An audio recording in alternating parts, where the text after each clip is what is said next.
اینجا گرد آمده ایم تا با صدایی واحد اعلام بکنیم جمهوری اسلامی در حال خرید وقت است تا به صلاح هسته‌ای دستیابی پیدا بکند و باید ایالات متحده و همچنین اتحادیه اروپا تا دیر نشده هرچه زودتر اقدام کنند برای نابودی این رژیم تبهکار.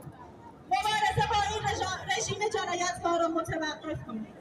سفارت‌های جمهوری اسلامی را ببندید، زیرا تنها در این صورت است که ایران دوباره آزاد خواهد شد.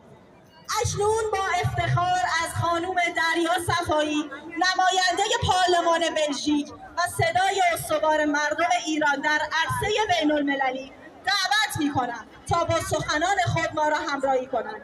لطفاً با تشویق‌های گرم و پرشور از ایشان استقبال بفرمایید.